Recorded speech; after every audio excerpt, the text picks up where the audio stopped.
baktinya anak kepada orang tua. Ada nggak yang ngebalas orang tua seperti apa yang dilakukan saat mereka saat kecilnya? Tidak akan pernah ada. Nggak jarang anak yang menaruh orang tuanya di panti jompo.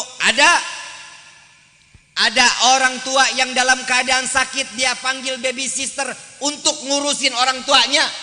Ada nggak? Ada. Padahal itu cara Allah Subhanahu wa taala ingin mengangkat derajat anak-anaknya, membalas saat bakti di mana orang tua mereka yang dalam keadaan sudah tidak mampu. Orang tua kita saat ngebersihin kotoran kita nggak pernah pakai masker. Pernah nggak pakai masker? Ibu pernah sadar deh, bapak pernah sadar. Nauzubillah min dzalik, kalau di akhir nanti mudah-mudahan kita punya anak-anak yang saleh-salehah. Kita sampai udah nggak bisa ngapa-ngapain di atas tempat tidur, udah buang air di tempat, pipis di tempat. Coba kita lihat anak-anak kita yang nggak jarang juga anak-anak pakai masker sama sarung tangan buat ngebersihin kotoran orang tuanya. Kira-kira yang begini anak durhaka apa anak soleh? Salah satu sahabat Nabi Muhammad SAW, Uwais Al-Qarni, bakti kepada orang tua, nggak tanggung-tanggung. Orang tuanya buta, beliau pengen ketemu Nabi, nggak punya kesempatan. Orang tuanya ngelarang, padahal beliau lahir di zaman Nabi. Bisa dikatakan sahabat jika dia bertemu, tapi nggak ada kesempatan buat ketemu dengan Rasulullah SAW. Saat beliau ingin mengadu kepada ibunya, ya Rasul, wahai ibu, aku ingin berjumpa dengan Nabi. Sebelum dia bicara, orang tuanya telah bicara duluan. Wahai Uwais, insya Allah aku ingin melaksanakan ibadah haji. Jika diberikan kemampuan oleh Allah, maka aku ingin tahun yang akan datang aku ingin melaksanakan haji. Baru mau ngomong, nggak jadi Uwais Al-Qarni. Uwais Al-Qarni badannya kurus. Beliau kerja siang, sore, malam kerja. Untuk apa? Untuk hanya membeli seekor sapi. Seekor? Adik-adik didengar nih baik-baik. Beli seekor sapi. Uwais Al-Qarni dapat 1 ekor sapi, masih bayi, masih anak-anak. Tiap hari Uwais Al-Qarni saat mengembala, itu sapi digendong. Sapinya digendong sama Uwais. Naik ke atas bukit, turun ke atas bukit, sampai Uwais Al-Qarni badannya tegap, keker, bagus.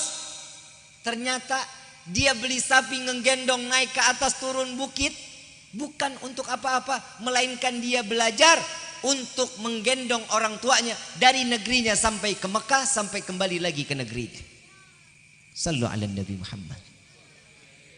Saat waktu itu tiba, sampai Uwais Al-Qarni dikatakan gila. Uwais Al-Qarni no udah gila no Uwais no. Kenapa? Sapi digendong bukan orang tuanya. Tapi saat haji, orang tuanya berada di dalam kendaraan pundak dari seorang anak. Beliau nggak tega ninggalin orang tuanya, nggak mau orang tua dalam keadaan susah, nggak mau. Sampai Nabi SAW menyerukan kepada Sayyidina Ali dan Sayyidina Umar, akan datang setelah wafatku 1 rombongan yang di dalamnya terdapat yang bernama Uwais Al-Qarni. Siapa dia ya Rasulullah? Dia seorang anak muda yang terkenal di langitnya Allah, yang disebut-sebut oleh para malaikatnya Allah. Beliau tidak masyhur di bumi, tapi beliau masyhur di akhirat. Beliau masyhur di arasnya Allah. Malaikat nggak ada henti-hentinya membicarakan Uwais Al-Qarni. Bukan orang yang pandai beribadah ribuan rakaat, bukan. Bukan orang yang hafal Al-Quran, bukan. Tapi beliau mendapatkan omongan dari para malaikat karena orang tersebut, Uwais Al-Qarni, baktinya kepada kedua orang tuanya. La ilaha illallah. Syukur yang masih ada orang tua di hadapan kita saat ini. Syukur tahadutan binikmah. Nikmat yang paling besar saat dimana orang tua masih ada di depan mata kita. Cium tangan habaib, cium tangan ulama, cium tangan kiai. Enggak penting dan enggak wajib. Orang tua kalian, cium tangannya. Allah akan angkat derajat seorang anak bagaimana baktinya anak kepada orang tuanya. Enggak ada orang tua, enggak ada anak yang sukses kalau bukan karena doa orang tua, enggak ada. Semua karena suksesnya seseorang tergantung bagaimana dia kepada kedua orang tuanya. Sampai Imam Syafi'i radhiyallahu anhu waradahu, beliau mengatakan, "Hei para anak-anak, sekaya apapun kalian memberikan uang bermiliar-miliar kepada kedua orang tua kalian, kalian membuat bahagia mereka dengan menjalankan ibadah haji dengan cara kalian menggendong orang tua mereka dari mulai negerinya sampai ke Mekah sampai kembali lagi ke negerinya. Wallahi, jika satu waktu pernah menyayat hati orang tua sampai meneteskan air mata, tidak akan pernah anak tersebut dimasukkan ke dalam surga. Haram surga untuk anak tersebut." Jangan main-main. Orang tua kita kalau nangis gak pernah di depan kita. Gak pernah. Orang tua kita nangis langsung di hadapan Allah. Jika itu terjadi, siap-siap bala dan bencana untuk anak-anak tersebut. Sampai Nabi SAW didatangi oleh sahabat, "Ya Rasulullah, sudahkah aku berbakti kepada kedua orang tuaku? Semua aku berikan kepada kedua orang tuaku. Aku membawa kedua orang tuaku dari Yaman sampai ke Mekah, sampai kembali lagi ke Yaman, tidak turun dari gendonganku," katanya. Apa jawaban Nabi SAW? "Wallahi, apa yang kau telah jalani belum dapat membalas satu hembusan nafas di mana engkau dilahirkan ke dunia ini." Orang tua ini nomor satu, hati-hati nih, hati-hati. Wallahil azim, tidak ada anak yang bisa bagus di dalam kehidupannya tanpa doa dari orang tuanya. Gak mungkin. Sama-sama kita baca doa buat orang tua, boleh?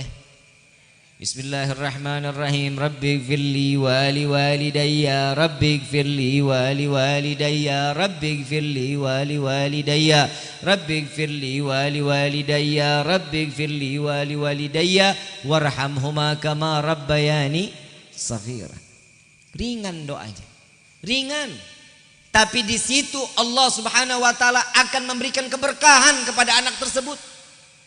Jangan takut. Allah pasti pandang kita bagaimana kita taatnya kepada orang tua kita. Kita sama guru luar biasa, sama orang tua kurang ajar luar biasa.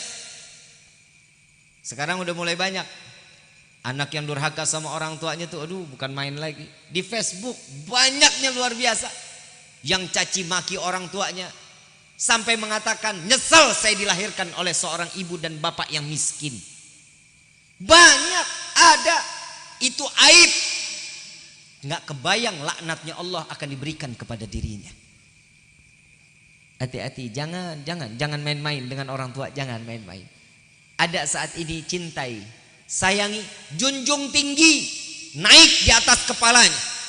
Naikkan orang tua itu di atas kepala kita. Kalau cuman cium tangan sama habaib, kiai, ulama, itu cuman mengikuti sunnah kepada Nabi. Orang yang bersalaman kepada alim ulama sama seperti mereka bersalaman denganku, kata Nabi. Ambil sisi positif sunnah yang diberikan oleh Nabi Muhammad SAW. Tapi kepada orang tua wajib hukumnya. Kepada orang tua apa hukumnya?